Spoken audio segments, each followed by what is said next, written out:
Hello दोस्तों, आज के इस वीडियो में हम ICICI bank regular savings accounts के बारे में बात करने वाले हैं। अब देखो, ये चीजें आपको भी पता है कि आईसीआईसीआई बैंक इंडिया का टॉप क्लास बैंक है और ये प्राइवेट सेक्टर बैंक है। दूसरी बात, ये बैंक भी डीआईसीसी से इंश्योर होता है। यहाँ पर आपका 5 लाख रुपए तक का अमाउंट बिल्कुल सुरक्षित होता है। इसके अलावा इस बैंक में आपको मोबाइल बैंकिंग और इंटरनेट बैंकिंग का भी फैसिलिटीज वगैरह देखने को मिल जाता है और इनका मोबाइल बैंकिंग एप्लीकेशंस काफी ज्यादा शानदार होता है। इवन इनके मोबाइल बैंकिंग एप्लीकेशंस में काफी एडवांस लेवल का फीचर्स देखने को मिलता है। अब अगर हम सबसे पहले इंटरेस्ट रेट को लेकर के बात करें तो देखो, इंटरेस्ट रेट आज के डेट में आईसीआईसीआई बैंक 2.50% का रेट ऑफ इंटरेस्ट ऑफर करता है सेविंग्स अकाउंट्स के ऊपर। और आईसीआईसीआई बैंक ही नहीं बल्कि जितने भी आज के डेट में अगर मैं प्राइवेट बैंकों को उठा लूं या फिर गवर्नमेंट बैंकों को उठा लूं तो लगभग सभी बैंक, कुछ बैंकों को छोड़ करके लगभग सभी बैंक आपको 2.50% का ही रेट ऑफ इंटरेस्ट आज के डेट में ऑफर करते हैं। अब बात करें आईसीआईसीआई बैंक में आपको एक सेविंग्स अकाउंट ओपन करवाना चाहिए या फिर नहीं ओपन करवाना चाहिए, तो देखो, अगर आप अर्बन और मेट्रो सिटीज वगैरह में रहते हो और आप किसी कंपनी में जॉब वगैरह करते हो तो फिर इस केस में आपके लिए आईसीआईसीआई बैंक का रेगुलर सेविंग्स अकाउंट काफी शानदार हो सकता है या फिर सैलरी अकाउंट भी आप ओपन करवा सकते हो। लेकिन अगर आप किसी गांव एरिया में रहते हो और आपको कैश ट्रांजेक्शन की नीड ज्यादा होती है, यानी कि ब्रांच के माध्यम से आप कैश डिपॉजिट, कैश विड्रॉल वगैरह ज्यादा करते हो, तो फिर आपके लिए आईसीआईसीआई बैंक का सेविंग्स अकाउंट बिल्कुल भी सही नहीं है। अब आप बोलोगे क्यों? तो देखो भाई, ट्रांजेक्शन लिमिट काफी हाई है, यहाँ पर काफी कम है ट्रांजेक्शन लिमिट आईसीआईसीआई बैंक में। और ज्यादा अगर आप ट्रांजेक्शन कैश की लेन देन ज्यादा करते हो तो फिर इस केस में आपको इतना चार्जेस देना पड़ेगा ना कि आप सोच भी नहीं सकते।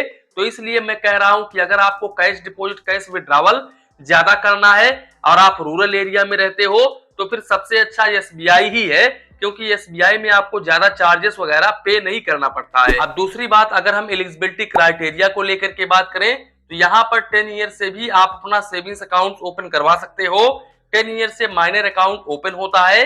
डॉक्यूमेंट्स में आधार कार्ड, पैन कार्ड देना होगा। इसके अलावा 3 फिजिकल फोटो लगेगा और अप टू 1 लाख रुपए तक की डिपॉजिट आपको करनी होगी।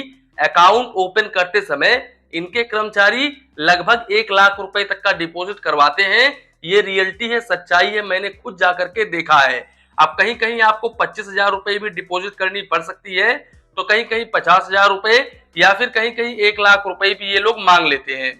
अब अगर हम मंथली एवरेज बैलेंस को लेकर के बात करें कि आपको मिनिमम बैलेंस कितना मेंटेन करके चलना पड़ता है, तो अगर आप रूरल एरिया में रहते हो तो फिर 2500 रुपए, सेमी अर्बन एरिया में रहते हो तो फिर इस केस में 7,500 रुपए, और अगर आप मेट्रो सिटी या फिर अर्बन एरिया में रहते हो तो फिर आपको 15,000 रुपए एवरेज मंथली बैलेंस मेंटेन करके चलना पड़ेगा। और अगर आप इस मिनिमम बैलेंस को मेंटेन नहीं करते हो तो जितना भी शॉर्टफॉल करते हो उसके ऊपर आपको 6% प्लस जीएसटी चार्जेस देना पड़ता है और आपको मैक्सिमम 500 रुपए तक का चार्जेस देना पड़ेगा। फॉर एग्जांपल, अगर आपका यहाँ पर रूरल एरिया में अकाउंट है और आपको 2500 रुपए एवरेज मंथली बैलेंस मेंटेन करना है और किसी महीने में आपने 1,000 रुपए कम मिनिमम बैलेंस मेंटेन किया, सपोज दैट आपने 1500 रुपए मिनिमम बैलेंस मेंटेन किया, तो फिर आपने 1,000 रुपए मिनिमम बैलेंस मेंटेन नहीं किया, यानी कि टोटल आपको 2500 रुपए करना था, जिसमें में से आपने ओनली 1500 रुपए ही मिनिमम बैलेंस मेंटेन किया।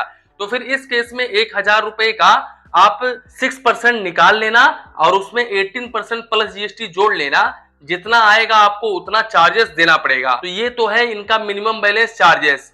दूसरी बात, अगर हम यहाँ पर एसएमएस अलर्ट को लेकर के बात करें तो यहाँ पर आपको 15 पैसे प्लस जीएसटी पर एसएमएस चार्जेस देना पड़ता है और मैक्सिमम आपको 100 रुपए प्लस जीएसटी क्वार्टरली यानी कि प्रति 3 महीने में चार्जेस देना पड़ता है। बात करें अगर हम चेकबुक के बारे में तो देखो, अगर मैं अपने बैंकिंग एक्सपीरियंस के हिसाब से बताऊं तो ज्यादातर ये प्राइवेट सेक्टर बैंक आपको 10 पेज का ही चेकबुक प्रोवाइड करते हैं और लगभग इतने ही पेज का चेकबुक आपको आईसीआईसीआई बैंक में भी देखने को मिलेगा। हालांकि अगर आप एक्स्ट्रा चेकबुक वगैरह लेते हो तो फिर इस केस में आपको 4 रुपए प्लस जीएसटी पर पेज का चार्जेस देना पड़ेगा। अब इन्होंने चेकबुक चार्जेस के बारे में अपने सर्विस चार्जेस में मेंशन नहीं किया है। जो इनका न्यू सर्विस चार्जेस रिलीज हुआ है उसमें चेकबुक के बारे में इन्होंने कुछ मेंशन नहीं किया है, तो तो इसलिए मैं आपको क्लियरिफिकेशन नहीं दे सकता, लेकिन मैं अपने एक्सपीरियंस के हिसाब से ये आपको बता सकता हूं कि यहाँ पर ज्यादा से ज्यादा आपको 4 रुपए प्लस जीएसटी ही पर पेज का चार्जेस देना पड़ेगा, क्योंकि इतना ही हर बैंक में लगता है, तो इस बैंक में भी इतना ही लगता होगा। अब बात करें अगर हम कैश ट्रांजेक्शंस को लेकर के, तो आईसीआईसीआई बैंक में जैसा कि मैंने आपको पहले ही बताया कि कैश ट्रांजेक्शन लिमिट काफी कम है, तो यहाँ पर आप चाहे तो होम ब्रांच के माध्यम से कैश डिपॉजिट करते हो, या फिर कैश विड्रॉवल करते हो, या फिर नॉन होम ब्रांच के माध्यम से कैश डिपॉजिट करते हो, कैश विड्रॉवल करते हो, तो यहाँ पर आप ज्यादा से ज्यादा अप टू 3 ट्रांजेक्शन मंथली बिल्कुल फ्री ऑफ कॉस्ट में कर सकते हो। और अगर आप इस लिमिट को क्रॉस करते हो तो फिर इस केस में 150 रुपए plus GST per transaction charges देना पड़ता है। अब देखो यहाँ पर चाहे तो आप कैश डिपॉजिट करो, चाहे तो आप कैश विड्रॉवल करो, एक महीने में 3 ही बार आप लेन देन कर सकते हो फ्री में। अगर आप इस लिमिट को क्रॉस करते हो तो भाई ये चार्जेस आपको देना पड़ेगा। यहाँ पर कैश ट्रांजेक्शन लिमिट काफी कम है, जैसा कि मैंने आपको पहले बता ही दिया है, और इसमें भी टर्म कंडीशंस है। ज्यादा से ज्यादा आप अप टू 1 लाख रुपए का ही ट्रांजेक्शन कर सकते हैं।